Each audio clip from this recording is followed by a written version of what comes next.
The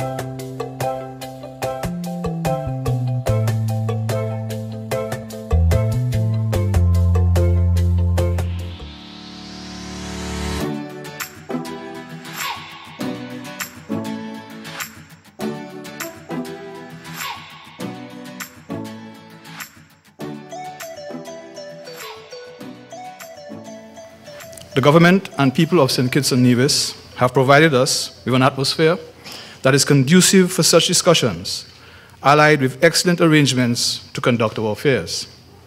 I am sure everyone will join me in thanking Prime Minister Harris for the generous hospitality. Thanks and gratitude must also be extended to the Most Honorable Andrew Holness, Prime Minister of Jamaica, for his leadership of the community during his tenure as chairman. Significant progress was made on some long-standing regional issues, and our voice was heard in prominent global fora. Thank you, Prime Minister.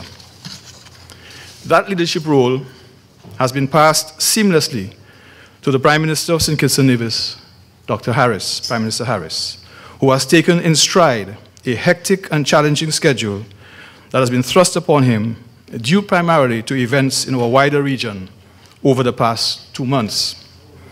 Principal among those has been the efforts to secure a peaceful resolution of the crisis that has engulfed our neighboring country, Venezuela.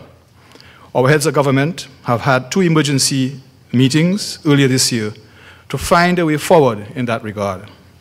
We are acutely aware of the consequences of any alternative solution, and with our like-minded partners have stressed the need for an internal and meaningful dialogue without which the situation could become disastrous.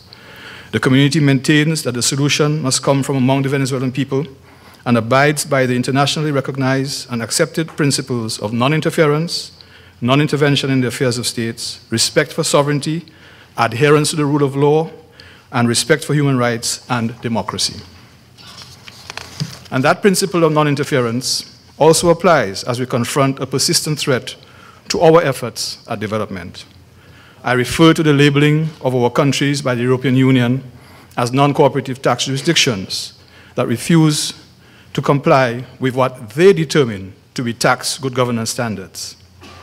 The requirements for compliance are encroaching on our sovereignty and reek of a bygone era which came to an end with our political independence. The onerous requirements being imposed are constantly shifting and go beyond those established by the OECD.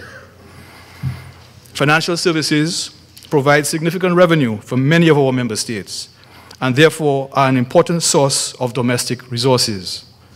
The mobilization of domestic resources was recommended by the United Nations Addis Ababa Action Agenda as a major part of the finances needed to achieve the UN Sustainable Development Goals. Our member states are committed to accomplishing those goals, which would help us build resilience against our inherent vulnerabilities. But one may ask, is the aim of the EU to destroy the international financial services in our region? And if that is so, it would be a frontal attack on the economies of our affected member states.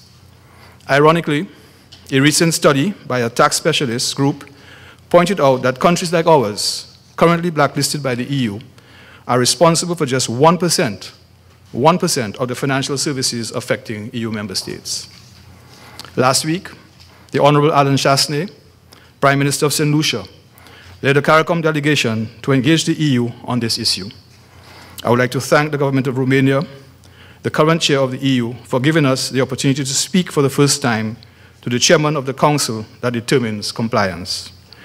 This was denied to us previously. It demonstrates Romania's openness to dialogue to get an understanding of the position of our member states. And I also want to thank Prime Minister Chastanet for leading an excellent delegation and engaging in some difficult discussions in Europe. The situation in our member state, Haiti, is also a cause for concern. The deaths and violent confrontations that have marred protest actions are highly regrettable. The community reiterates its call for calm and a cessation of the violence and appeals to all involved to engage in constructive dialogue to respect the Constitution, the rule of law, and democratic processes so that issues can be resolved in a peaceful atmosphere and allow for the return to a state of normalcy. CARICOM stands ready to assist in any way possible to end the disturbances which are destabilizing the country. The shadows cast by these issues cannot detract us from a path that will advance the CARICOM single market economy, improve regional transportation, and maintain our security architecture. Progress in all three areas is critical to strengthening our integration movement and, importantly, to improving the lives of the citizens of the Caribbean community.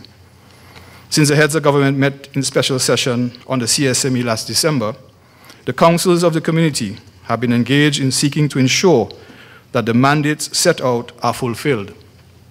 There have been 3 meetings of the Council for Trade and Economic Development, 2 by the Council for Human and Social Development, 1 by the Community Council, and 1 by the Legal Affairs Committee. The culmination of those activities has resulted, among other things, in the finalization of an agreement on public procurement that would open the regional market for goods and services procured by public entities. We have also finalized an agreement on the return or sharing of recovered assets from criminal activity. Those 2 legal instruments are ready for adoption by the conference. The momentum which was started last year must be maintained to continue to give ourselves every chance of making integration a lived reality for the people of CARICOM. We have shown time and time again that CARICOM can accomplish great things when we work as a unit, whether it is regionally or internationally. The leverage of our 14 votes in international fora must continue to be used to our advantage. That unified force must be the vehicle to propel us to build a community that is prosperous and caters to the needs of our people. It should guide us in our deliberations here in St. Kitts and Nevis. I thank you.